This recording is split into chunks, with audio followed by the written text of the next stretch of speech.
스포츠. No problem.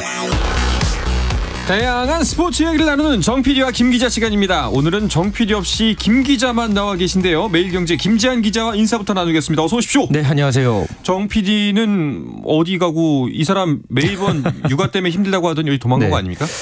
그러게요. 예. 제가 알기로는 이 정현호 PD가 이 파리올림픽 관련해서 지금 이제 출장을 지금 이제 가 있는 걸로 알고 있습니다. 현재 프랑스 파리 현지에 지금 가 있는 것으로 지금 알고 있고요. 아무래도 지금 파리올림픽이 지금 1년도 안 남은 상황이기 때문에 어떤 뭐 실무적인 그런 어떤 뭐 상황을 좀 확인하기 위해서 현재 파리에 있는 것으로 알고 있습니다. 뭐 정현호 PD가 간다고 달라질 것도 없는데 뭘 또 예. 근데 진짜 벌써 1년도 안 남았네요. 그러니까요. 지금 이 파리올림픽 그 공식 홈페이지를 보면 오늘로 지금 개막까지 지금 딱 정확히 360일 남았습니다. 360일 6시간 27분 남았다. 이렇게 지금 이제 나와 있는데요. 이렇게 지금 카운트다운을 향해서 가고 있는 지금 시계도 이렇게 계속 흘러가고 있고 선수들도 이 파리올림픽 정말 손꼽아 기다리고 있습니다. 그렇습니다. 관련해서 계속해서 소식들도 나오고 있습니다. 설레게 만들고 있죠. 네, 개회식이 뭐 원래부터 굉장히 주목을 받았었죠. 이 센강 주변에서 이 개회식을 이제 여는데 센강 주변이 곧 관중석이기 때문에 최대 이 최소 60만 명의 관중이 참석할 것이다. 이것은 거의 지금 올림픽 사상 최대의 개회식이 펼쳐질 것이다. 이런 주 경기장이 아니고요. 그렇죠. 이 주변 이 파리 시내를 전체 관통하는 그런 어떤 개회식을 현재 파리올림픽 조직위원회에서 준비를 하고 있고요. 뭐 이번 대회 이 파리올림픽 자체가 이 문화유산과 또 이제 현대를 아우르는 그런 어떤 이제 테마를 갖고 이 대회를 개최하기 때문에 이 대회 경기 장소들이 굉장히 화제를 모았죠. 에펠탑 앞에서 이 비치발리볼이 열리고요. 베르사유 궁전 앞에서 승마 경기가 열리고 또 우리의 이 메달 소식이 많이 나올 양궁 같은 경우에는 나폴레옹의 유해가 안치된 앵발리드의 이 북쪽 잔디공원에서 경기가 열립니다.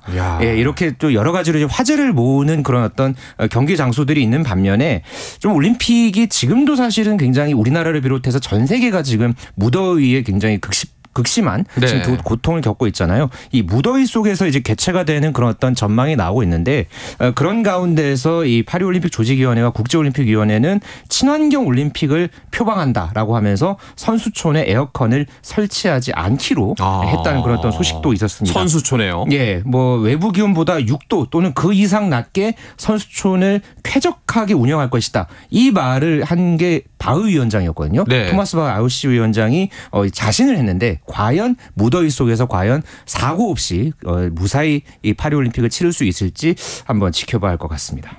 이게 지난 도쿄올림픽 때는 이제 골판지 그 침대 골판지로 만든 뭐 여러 가지로 이제 얘기가 많았었는데 이번에 친환경 때문에 에어컨을 트지 않는다고요? 그리고 그 골판지 침대도 한층 업그레이드돼서 이번에 또 선보인다고 합니다. 친환경 좋죠. 친인간도 좀 했으면 좋겠는데 우리는 어떻게 살라고라는 생각이 좀 드네요. 과연 이제 올림픽을 통해서 또 어떤지 새로운 아이디어가 또 파리올림픽에서 선보일지 굉장히 또 좀 지켜봐야 하겠습니다. 뭐 일단은 우리 쪽 무더위와는 다르게 그 해가 안 비치는 곳은 습도가 낮아서 좀 선선하다고는 하더라고요. 서유럽 지역이 좀 그렇죠. 그래도 뭐 약간 걱정은 되는데 뭐 거기에 대한 뭐 1년 남았으니까요. 준비를 잘 하길 바라야겠네요. 뭐 자세한 현지 분위기는 정 PD가 돌아오면 제대로 들어보기로 하고요. 오늘은 먼저 메이저리그 이야기 주간 MLB부터 시작해 보도록 하겠습니다. 김하성 선수가 저도 하이라이트로 장면을 봤는데 어깨 부상을 당했는데 다행히 큰 부상은 아닌 것 같아요. 네, 어제 이 텍사스와의 경기 도중이었죠. 이 홈으로 쇄도를 하다가 이 포수와 충돌을 하면서 다행히 이제 김하성 선수가 이제 홈에서 이제 세이브 되긴 했습니다만 오른쪽 어깨를 다치면서 그 이후에 이제 상황에서는 이제 빠졌는데 다행히도 오늘 이 콜로라도와의 경기에서 김하성 선수 1번 지명 타자로 출전을 했고요. 멀티출루 했습니다. 3회에 볼넷을 기록을 했고 또 5번째 타석이었던 9회에는 2사 2후 상황에서 좌중간을 가르는 2루타를 장렬을 하면서 7경기 연속 안타 행진을 이어갔습니다. 오늘 경기에서 김하성 선수 4타수 1안타 1볼넷 기록을 했고요. 타율도 2할 7푼 9리로 소폭 상승했습니다. 사실 이 경기 내보내는 게 맞나 굉장히 아파 보였거든요. 그렇죠. 본인 자체도 고통을 호소했고 네. 그럼에도 불구하고 바로 경기에 나서서 좀 걱정이 컸었는데 그래도 활약을 하네요. 네, 어제 김하성 선수가 경기가 끝난 다음에 이 현장에서 가졌던 인터뷰에서 뭐 크게 아프지 않으면 다음 경기에 뭐 충분히 출전할 수 있다 이렇게 자신했거든요. 반면에 이 샌디에고 코칭 스태프는 김하성 선수를 한 경기를 이제 거르고서 좀 그 다음 상황을 지켜보겠다 이런 입장이었는데 다행스럽게도 김하성 선수가 어제 그렇게 고통을 호소했던 그랬던 모습과는 다르게 오늘 경기에서 또 특별히 또 이 샌디에고에서는 지명타자로 이 김하성 선수를 출전시켰거든요. 김하성 선수가 빅리그 진출 이후에 처음으로 지명타자에 나섰는데 여기서 또 김하성 선수가 모든 경기를 오늘 하루의 경기를 소화를 하면서 일단은 다행히 부상에서는 좀 부상과는 좀 연이 없는 그런 어떤 상황으로 확인이 됐습니다. 계속해서 그 연은 멀어졌으면 좋겠고요. 그렇습니다. 와, 그런데 이런 면을 좀 반추해 보면 돌이켜 보면 김하성 선수를 그만큼 지금 뺄 수 없다는 거잖아요. 그렇죠. 현재 김하성 선수 특히나 7월에 김하성 선수가 보여줬던 이 타격 성적을 보면 샌디에고 거의 대부분 1위의 지표를 기록을 했습니다. 한 달간에 29개 안타를 쳤고요. 5개 홈런에 7개 도루를 기록을 했는데 이 한 달에 5개 홈런을 친 거는 2021년 빅리그 데뷔 이후에 월간 최다 홈런, 개인 최다 홈런 기록이기도 했습니다. 뭐 원래 이제 수비에 능한 선수이지만은 이렇게 공격에서도 좋은 모습을 보여주니까 현재 이 팀의 이 핵심 선수이기도 한 이 페르난도 타티스 주니어가 김하성 선수에게 이렇게 얘기를 했습니다. 올 시즌에 팀 내에서 가장 좋은 활약을 펼치고 있는 게 김하성이다. 샌디에고가 포스트 시즌에 진출하기 위해서는 김하성이 꼭 필요하다. 이렇게 또 치켜 세웠거든요. 이렇게 주력 선수뿐만 아니라 반 멜빈 이 샌디에고 감독, 코칭 스태프도 김하성을 향한 칭찬이 계속해서 이어지고 있습니다. 경기는 어떻게 됐나요? 그런데 참 이 샌디에고가 좀 받쳐주지를 못합니다. 오늘 경기에서도 이 연장까지 이제 접전이 펼쳐졌는데 이 메이저리그는 또 이 승부치기로 이제 연장전을 치르거든요. 근데 이제 연장 이 10회 초에 샌디에고가 무사말로 기회를 잡았는데 이거를 무득점으로 날렸습니다. 결국은 10회 말에 이 콜로라도가 희생플라이로 끝내기 점수를 얻으면서 샌디에고가 콜로라도에게 3대4로 결국은 지고 말았습니다. 아쉽네요. 김하성 선수와 함께 좀 샌디에고 성적을 올렸으면 좋겠는데 이 부분이 늘 좀 아쉽습니다. 그렇습니다. 자, 그리고 또 하나의 기쁜 소식, 드디어 류현진 선수가 돌아옵니다. 마침내 류현진 선수가 마운드에 섭니다. 참 이 소식을 이렇게 전할 수 있게 돼서 참 다행스럽고요. 그러게요. 예, 우리 시각으로 내일 오전 8시 7분입니다. 캐나다 토론토의 로저스 센터에서 열리는 이 볼티모어 오리올스와의 홈 경기에 류현진 선수가 선발 등판을 하는데요. 작년 6월에 이 왼 팔꿈치 인대 접합 수술, 일명 이 토미존 서저리를 받았죠. 그리고서 정확히 14개월 만에 이 빅리그 마운드에 복귀를 하게 되는데요. 그동안에 한 달 동안 실전 등판 4번 그리고 최근에는 이 불펜 피칭 29개를 던지면서 완전하게 이제 통증 없이 이제 확인이 되면서 마침내 이 선발진에 토론토의 선발진에 합류하게 됐습니다. 네, 상대가 이제 아메리칸 리그 1위 볼티모어인데 근데 좀 쉬운 상대부터 만났으면 좋겠다 싶긴 한데 너무 강력하네요. 사실 볼티모어가 올해 라고는 기대를 못했는데 볼티모어가 이 장타력을 갖춘 선수들이 굉장히 많습니다. 현재까지 이 두 자릿수 홈런을 때려낸 선수만 해도 5명이나 되고요. 현재까지 이 앤서니 산탄데르 선수가 홈런 18개로 아메리칸 리그 공동 11위 홈런 부문에서 현재 올라 있고 이 포수인 애들리 러치먼 선수 같은 경우에는 이 장타율과 출루율을 더한 OPS 부문 7할 9푼 1위를 현재까지 기록을 하고 있습니다. 굉장히 이 중심 타선부터 이 하위 타선까지 촘촘하게 이 장타력을 갖춘 선수들이 있기 때문에 이 부분들을 경계해야 하겠습니다만은요. 류현진 선수가 워낙 이 패스트볼 보다가 더 이 제구력에 굉장히 이제 승부를 보는 그런 어떤 선수이기 때문에 커터라든가 체인지업 류현진 선수의 이 주무기를 조금 더 이 승부구로서 이 볼티모어 타선에 허를 찌르는 그런 어떤 투구 내용을 보여줬으면 하는 바람입니다. 내일 좀 좋은 경기 있어야 될 것 같은데요. 자, 토론토가 이제 17연장 일정 속에 있기 때문에 류현진 선수의 복귀가 팀 입장에서는 굉장히 더 반가울 수밖에 없겠죠. 현재 이 케빈 가우스만 또 호세 베리오스 그리고 기구치 유세이 그리고 크리스 베시에 이어서 알렉 마누 마누아 선수가 이제 합류를 했거든요. 네. 거기다가 류현진 선수까지 이 토론토의 선발진에 합류하게 되면서 이 토론토가 당분간 6인 로테이션 체제를 구축하게 됐습니다. 지난달 29일서부터 오는 14일까지 이제 17연전을 토론토가 치르는데 경험이 많은 류현진 선수의 복귀 굉장히 토론토 입장에서는 천군만마와 다름없겠습니다. 그렇습니다. 내일 아침에는 눈 뜨자마자 이제 류현진 선수 경기부터 가야 될 것 같네요. 네. 자, 그리고 에인절스 이야기도 해야죠. 오타니를 트레이드하는 대신에 가을 야구에 도전한다. 네. 라는 쪽으로 이제 생각을 굳힌 것 같아요. 결국 에인절스가 오타니를 트레이드하지 않기로 결정을 했습니다. 대신에 이 야수만 4명, 그 투수 2명을 영입을 하면서 일단 트레이드 기간에 전력 보강을 사실상 마쳤는데요. 지난달 31일에 이 유망주 선수를 내주고 대신에 1루수 CJ 크론 그리고 외야수 랜덜 그리척 선수를 LA 에인절스가 데리고 왔습니다. 그러고 나서 오늘 이 애틀랜타와의 경기에서 LA 에인절스가 4대1로 승리를 거뒀는데요. 여기서 이제 랜덜 그리척이 홈런을 쳤고요. 또 이 CJ 크론 선수가 적시타 그리고 시카고 화이트삭스에서 이적했던 불펜 투수인 이 레이날도 로페스 선수가 1과 3분의 2이닝 무실점 마무리를 이제 기록을 했습니다. 모두 이적한 선수들이 또 이렇게 좋은 성적을 내면서 LA 에인절스 입장에서는 굉장히 여러 가지 의미로 또 긍정적인 그런 승리를 거뒀습니다. 좀 멋있는 선택 같다는 생각이 드는 게 사실 지금 트레이드를 하면은 뭐 경제적으로 큰 이득을 취할 수도 있잖아요. 그렇죠. 그런데 이제 그걸 포기하고 승부에 나서겠다라는 이제 선택을 한 건데 네.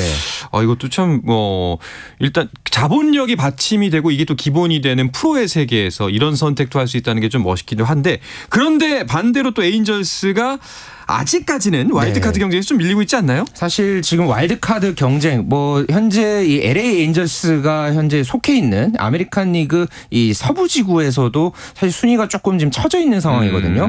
물론 지금 승률을 지금 5할 승률 이상까지 지금 끌어올리기는 했습니다만은 현재 이 아메리칸 리그 이 와일드카드 경쟁에서 워낙에 이 동부 지구 쪽에서 이제 촘촘하게 지금 상위권을 형성을 하고 있고요. 서부 지구에서는 현재 LA 에인절스가 승률 5할 2푼 3리 3위를 지금 기록을 하고 있습니다.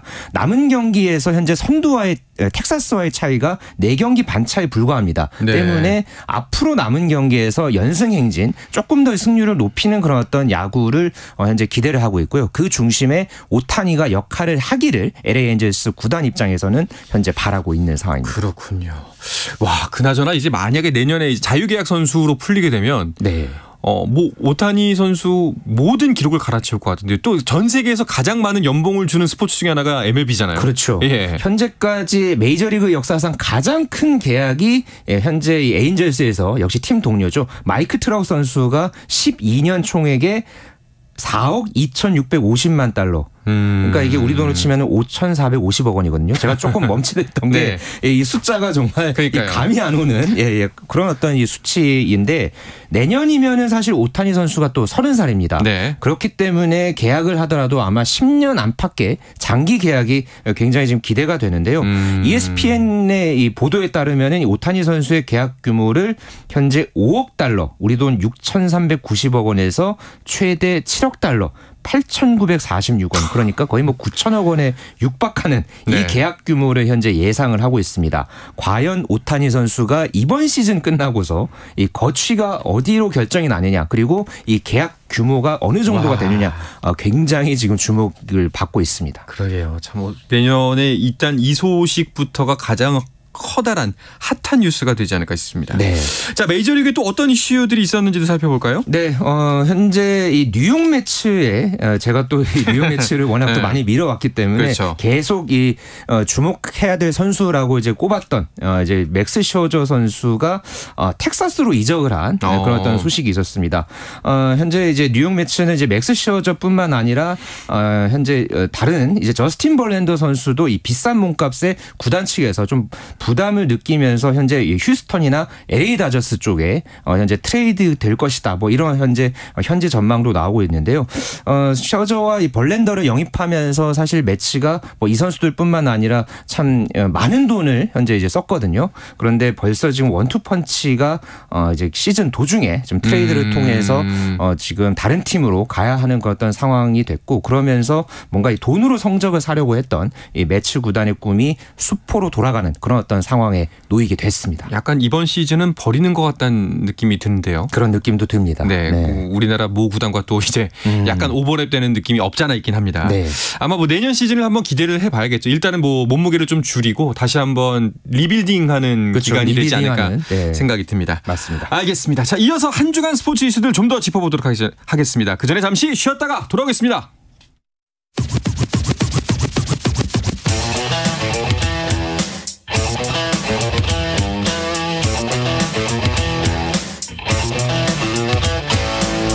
짜릿함이 살아있는 시간. 한상원의 스포츠. 네, 어떠한 스포츠 이야기도 함께 할 수 있는 시간 정 PD와 김 기자 듣고 계십니다. 오늘은 파리 출장을 떠난 정 PD 없이 매일경제의 김지한 기자와만 함께하고 있습니다.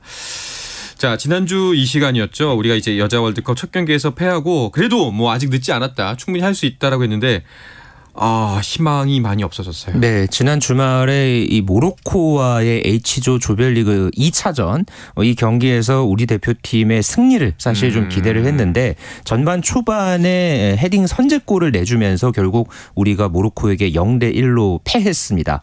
그 다음 경기에서 콜롬비아가 독일을 잡으면서 네네. 좀 의외의 결과가 나왔죠. 그러면서 우리에게는 아직까지는 좀 신락 같은 그런 뭐 16강 진출의 이제 희망의 경우의 수가 있기는 합니다만. 그런 어떤 이 결과와 경우의 수를 떠나서 내용적인 면에서 세계의 벽을 실감했다. 뭐 이런 어떤 평가들이 있는 가운데서 모레 3차전 독일과의 최종전을 현재 우리 여자 축구 대표팀 앞두고 있습니다. 네, 뭐 궁금하신 분들을 위해서 경우의 수를 짚어드리자면은 독일을 이겨야 되고요. 네. 5점 차 이상 대승을 거둬야 그렇죠. 16강이 가능해집니다. 사실상 좀 쉽지 않은 경우의 수인 것 같고. 자, 그리고 김지한 기자가 짚어줬던 것처럼 사실상 질 수 있죠. 뭐 우리가 늘 공은 둥굽니다. 승부는 어떻게 될지 모른다 말씀드렸기 때문에 그게 또 똑같이 우리에게도 적용되는 이야기니까 그럴 수 있는데 경기 내용적인 측면에서 뭐 해본 게 없는 것 같아요. 그러니까 이 2차전 모로코의 경기에서는 우리가 슈팅 숫자에서는 모로코보다가 앞섰거든요. 반면에 유효 슈팅이 한 개도 없었습니다. 네. 결국은 골도 없었고요. 1차전 콜롬비아전과 2차전 모로코전까지 우리나라 대표팀이 아직까지 득점이 없습니다. 역시 승점도 없고요. 우리가 2003년에 이 3전 전패를 당했던 이 처음 출전했던 이 3전 전패를 당했을 때는 우리가 그래도 한 골을 넣기는 했었거든요. 그때보다가 우리가 오히려 좀 기량적인 면에서나 특히나 기술적인 면에서 좀 많이 좀 뒤처진 것 아니냐 이런 어떤 지금 분석들 평가들도 나오고 있습니다. 물론 3차전 독일과의 경기 아직 한 경기 남아있기 때문에 여기서 최선을 분명히 다해야겠습니다만은 지금까지 보여준 우리 선수들의 경기력은 좀 상대적으로 좀 실망스러웠던 건 사실입니다. 원인이 어디에 있을까요? 이게 사실 그 황금 세대의 마지막이다 뭐라고 이야기들을 많이 했는데 저희가 그러면서 희망적인 뉴스도 많이 전해드렸거든요. 근데 결국 세대 교체가 제대로 되지 않고 그 이제 황금 세대라 불리는 기존의 선수들의 기량 저하, 체력 저하가 아무래도 문제일까요? 그러니까 뭐 지소연, 조서현, 뭐 박은선 이런 그 과거에 한 10수년을 우리 여자 축구 대표팀을 이끌었던 선수들이 이번에 주축으로서 또 활동을 하면서 이 선수들의 경험을 사실 우리가 굉장히 좀 크게 기대를 걸었었거든요. 그런데 우리나라 이 대표팀이 이번 여자 월드컵에 출전한 대표팀 중에서 평균 연령이 28.9세 가장 높습니다. 네. 이번 이 경기를 위해서 이 콜린벨 감독이 고강도를 주문을 했죠. 그러면서 이 고강도 훈련을 강조하면서 이 체격적인 열세를 좀 만회를 해보려고 노력을 했는데 일단 지금까지는 좀 역부족인 그런 모습을 보였고요. 이번 경기가 이제 독일과의 경기를 끝나고서 모두 좀 총 분석을 해봐야겠지만은 지금까지의 내용만 놓고 보면은 좀 기존의 어떤 이 10수년 동안 쭉 이렇게 이어왔던 황금 세대에게 좀 지나치게 의존한 것 아니냐 이런 어떤 좀 분석이 있는 상황입니다. 콜린벨 감독의 발언들도 좀 문제가 많이 됐습니다. 뭐 그동안 사실 4년 동안이나 지도를 했는데 마치 선수 탓을 하는 듯한 뉘앙스를 풍겨서 사람들에게 좀 많은 질타를 받았죠. 어제 이 모로코의 경기가 끝나고서 굉장히 작심 발언을 했었죠. 이것이 국제적인 여자 축구의 수준이고 현실이다. 뭐 이러면서 우리나라의 여자 축구의 시스템에 대해서 조목조목 지적하는 그런 어떤 발언을 기자회견장에서 했는데요. 뭐 말씀하셨던 대로 또 일각에서는 이 콜린벨 감독이 장기간 팀을 지휘를 했는데 이제 와서 이 본인의 책임을 일절 언급을 하지 않고 한국 축구의 구조적인 문제로만 이렇게 돌리려고 하는 그런 어떤 이 비판적인 자세 때문에 오히려 책임 전가하는 거 아니냐. 이런 좀 이 비판 비난들이 사실 쏟아졌었습니다. 아니 뭐 할 수 있는 이야기라고 충분히 생각을 합니다만 반면에 이제 본인이 들어야 되는 이야기는 그럼 4년 동안 뭐 하셨습니까? 라는 이야기를 들어야 되는데 적절치 못했다라는 네. 생각이 좀 들긴 합니다. 알겠습니다. 일단은 뭐 신락 같은 희망입니다만 여전히 가능성은 남아있긴 남아있습니다. 그리고 또 분명히 이 선수들이 열심히 안 한 것이 아니라 최선을 다하고 있거든요. 그렇죠. 예, 끝까지 함께 독일전까지 응원을 해주셨으면 좋겠습니다. 맞습니다. 자, 그리고 세계 수영 선수권 대회가 막을 내렸습니다. 짧게라도 결산을 한번 해볼까요? 네, 우리 수영 대표팀의 큰 전환점을 일으킨 대회였다. 뭐 저는 그렇게 한마디로 좀 총평을 하고 싶은데요. 지난 주말에 끝난 이 후쿠오카 세계 수영 선수권 대회에서 우리나라 수영 대표팀이 의미 있는 성적을 거두고 어제 귀국을 했습니다. 황선우 선수가 자유형 200m에서 동메달을 따냈고요. 무엇보다가 이번 대회에서 한국 최고 기록, 한국 신기록을 8개나 작성을 했습니다. 그러면서 다음 달에 있을 이 항저우 아시안 게임에 대한 기대감을 한층 높인 그런 결과를 내고 돌아왔습니다. 그렇습니다. 개영에서도 성적을 냈다는 게 굉장히 대단해 보이고요. 네. 자, 그리고 또 다양한 종목들이 눈길이 갔던 대회이기도 해요. 그렇습니다. 뭐 아까 말씀해 주셨던 대로 이 개영에서의 이 좋은 성적을 냈던 것도 의미가 있었고 특히나 이번 이 세계 선수권에서 아티스틱 스위밍에서의 우리 선수들의 활약이 참 대단했습니다. 전 종목에서 우리 선수들이 또 이렇게 결승에 오르는 최초의 기록을 또 내기도 했고요. 이 중에서 허윤서 선수가 솔로 프리에서 12명 결혼 결승 무대에서 6위에 올라서 한국 선수 역대 이 세계 선수권 최고 성적을 냈고요. 변재준 선수가 또 네. 김지혜 선수와 함께 또 혼성 듀엣 경기에 또 출전을 했습니다. 그러면서 결승에 올라서 10위에 오르는 기염을 토해냈는데 이 변재준 선수 이 가수 변진섭 씨의 아들로 네. 또 굉장히 또 주목을 받아서 앞으로 이 변재준 선수가 또 이 아버지의 또 이 예술의 어떤 그 혼을 또 DNA를 받아서 국가대표로서 또 어떤 좋은 활약을 펼칠지 굉장히 기대를 모으게 했던 세계선수권이었습니다. 그렇습니다. 또 저희가 또 발빠르게 내일 또 이 시간에 변재준 선수를 섭외를 했습니다. 네. 자, 그래서 국내 한국 유일의 아티스틱 스위밍 혼성 듀오 변재준 김지혜 선수와의 인터뷰가 내일 준비되어 있으니까요. 여러분 많은 청취 부탁드리겠습니다.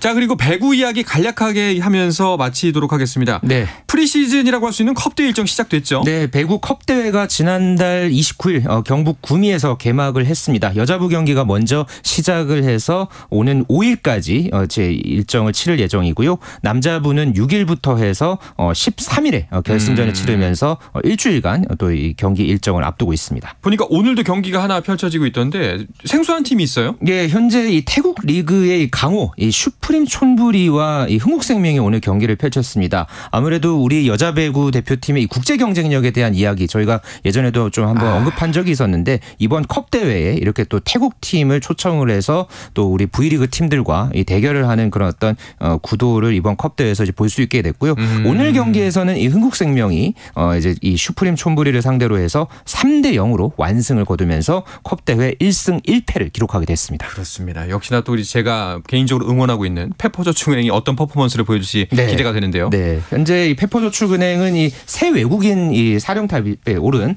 이 조 트린지 감독이 이제 리듬 있는 스마트 배구를 현재 뭐 구상하고 있다. 뭐 이렇게 또 이제 본인의 취임 일성이 있었는데 일단 지금 1, 2차전에서는 모두 졌습니다. 네. 아직까지는 그래도 팀을 만들어가는 과정이 있기 때문에 과연 이 트린지 감독이 이번 컵 대회에서 확인한 그런 어떤 이 전력을 발판 삼아서 과연 정규 시즌에서는 또 어떤 모습 보여줄지 기대됩니다. 이제 곧 배구의 시즌도 다가오니까 더욱더 기대가 되는 것 같습니다. 네. 자, 이야기를 끝으로 이번 주 정 PD와 김 기자는 마치겠습니다. 정 PD의 공백이 전혀 느껴지지 않을 만큼 알찬치 세워주신 매경제의 김지한 기자 오늘도 고맙습니다. 네, 고맙습니다. 네, 내일은 예고해드린 대로 한국 유일의 아티스틱 스위밍 혼성 듀오 변재준 김지혜 선수를 만납니다. 많은 청취 부탁드리겠습니다. 내일도 저녁 8시 30분에 뵙겠습니다. 한상원의 스포츠.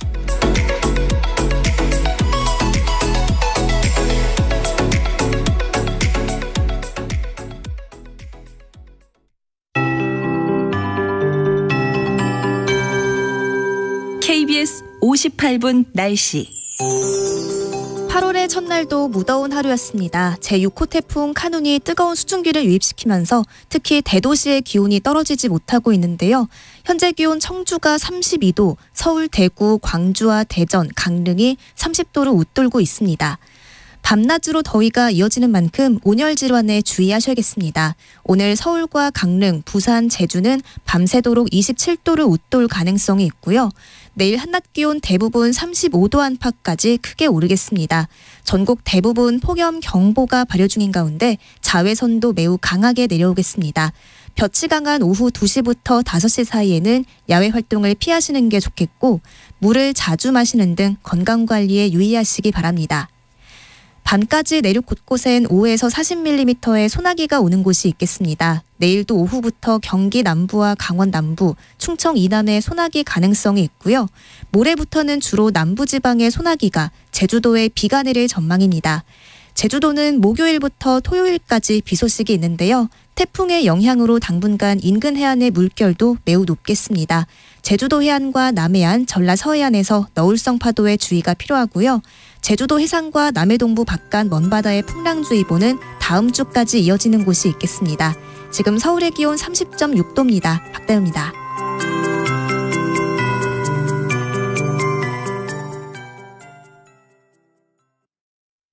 지금부터 KBS 9시 뉴스를 KBS 제1텔레비전과 KBS 인터넷으로 동시에 방송해 드리겠습니다. KBS 제1라디오입니다.